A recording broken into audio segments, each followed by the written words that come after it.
Pakistani team के so called king Babar Azam को लेकर के आज कोच माइक हैसन ने एक बड़ी बात कह दी है। उसके बाद से ही एक सवाल उठने लगा कि क्या वो न्यूजीलैंड के खिलाफ खेलेंगे कि नहीं। हालांकि वो टीम का तो हिस्सा हैं, हालांकि इस टीम में एक और वापसी हो गई है फ़खर जमा की। और अब जो सवाल उठ रहा है कि बाबर आजम का रोल आखिर क्या है टीम में, तो इस पर हमारे साथ बात करने के लिए हमारे साथ हैं ओम प्रकाश जी।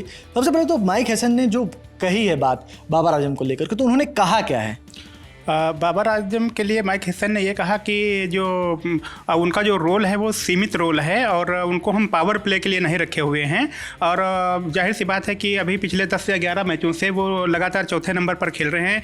लेकिन इसी वर्ल्ड कप में एक ऐसा मंजर भी आया जब उनको चौथे नंबर पर भी बल्लेबाजी करने नहीं भेजा गया, बल्कि मैच में ही नहीं भेजा गया। तो वही उनका कहना है कि उनके जो कोच हैं माइक हैसन, वो कह रहे हैं कि हम बाबर आजम को स्पेशल उसके लिए रखे हैं टीम में, अगर ज़रूरत पड़ी तो हम को उतारेंगे, नहीं तो कोई बात नहीं। बिल्कुल। तो मतलब कुल मिलाकर के ये कहना हो गया उनका कि अगर ज़रूरत पड़ेगी तो हम बाबर आजम को उतारेंगे, ज़रूरत नहीं पड़ेगी तो हम नहीं उतारेंगे, जैसा कि उन्होंने नामीबिया के खिलाफ किया और उनको नहीं उतारा। लेकिन अब जो फ़खर जमा टीम में आ गए हैं ओम प्रकाश जी, तो जो सवाल उठता है, क्योंकि देखिए अभी पाकिस्तानी टीम पहले बैटिंग करेगी, तो क्या बाबर आजम अगर पावर प्ले में नहीं है, जो एक और बात उन्होंने कही थी कि उस समय जब 12 ओवर हो गए थे तो इसी कारण से हमने बाबर आजम को नहीं उतारा, हमने मोहम्मद नफ़े को उतारा, फिर उसके बाद शादाब खान आ गए थे। तो मतलब कुल मिलाकर के ऐसे में अगर पावर प्ले 6 ओवर में नहीं है, 12 ओवर के बाद नहीं है, तो मतलब क्या वो लिमिटेड बस उसी मैच में खेलेंगे जब 6 ओवर से लेकर के 12 ओवर का, जहां पे एक गेम को चलाने या एक तरीके से वो मिडिल ओवर का फेज होता है, क्या सिर्फ उसी में बाबर आजम को बैटिंग दी जाएगी? मुझे लग रहा है कि अगर विकेट जल्दी गिरता है तो फिर बाबर आजम को पावर प्ले में नहीं भेजेंगे। और 10 ओवर से अगर पहले विकेट गिर रहा है, मेरे हिसाब से अगर 6-7 ओवर में विकेट जा रहा है, तो हो सकता है कि बाबर आजम बल्लेबाजी करने आए। सुक्री कुनार, उन्होंने माइक हैसन ने कहा था कि जब बाबर आजम को उन्होंने क्यों नहीं भेजा नामीबिया के खिलाफ, तो उनका मानना था कि हमारा जो दूसरा विकेट गिरा था वो 13वें ओवर में गिरा था और वो मतलब एक आइडियल सिचुएशंस नहीं थी जहां पर बाबर जाके हिट कर पाते, इसलिए उन्होंने बाबर आजम को नहीं भेजा।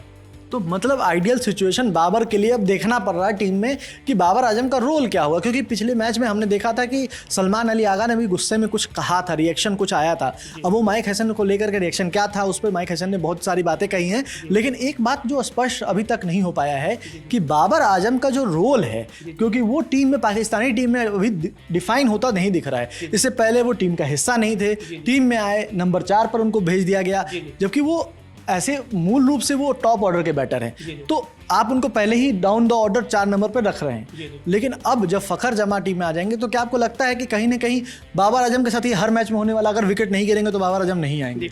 फ़खर जमान, आप देखिए कि बाबर आजम से ज़्यादा अटैकिंग क्रिकेट खेलते हैं और उन्होंने टीम को कई बहुत अच्छे मैच उन्होंने जिताए हैं।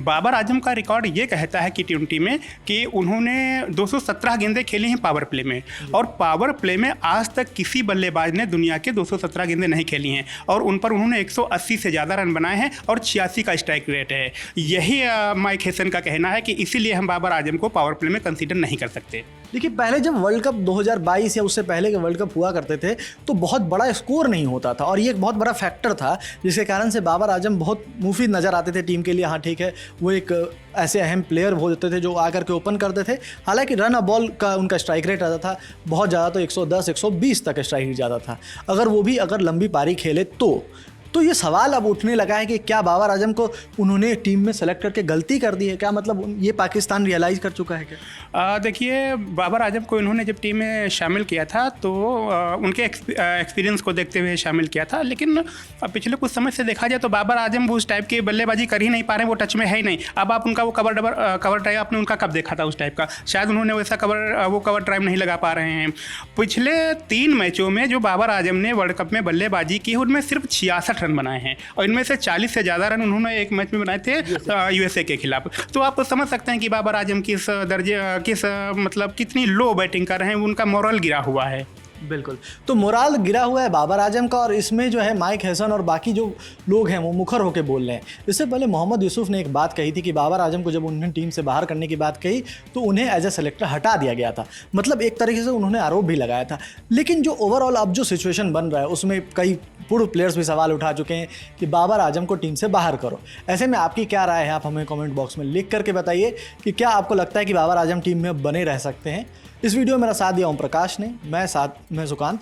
देखते रहिए ललन टॉप स्पोर्ट्स। धन्यवाद। अगर 22 फरवरी को आप लखनऊ में ना यूपी में कहीं भी हैं तो घर पर बैठना बिल्कुल मना है, क्योंकि 22 फरवरी को आपके शहर में होने जा रहा है ललन टॉप यूपी अड्डा, जहां आएंगे आपके फेवरेट स्टार्स, बिना लाग लपेट के होंगी बहुत सारी बातें, बटेंगे ललन टॉप के गुलाबी तकिए और माहौल होगा फुल्ली चार्ज्ड। अब अगर आपको इवेंट के बाद बढ़िया बढ़िया रील्स देखते हुए यार जाना चाहिए था वाला फोमो नहीं चाहिए, तो 22 फरवरी को अपने सारे काम धाम छोड़िए और तशरीफ लाइए जुपिटर हॉल, इंदिरा गांधी प्रतिष्ठान, लखनऊ में।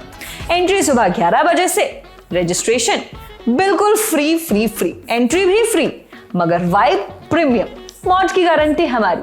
बस जाइए thelalantop.com पर, बैनर पर कीजिए क्लिक और अभी कीजिए रजिस्ट्रेशन। तो मुस्कुराते हुए मिलते हैं लखनऊ में।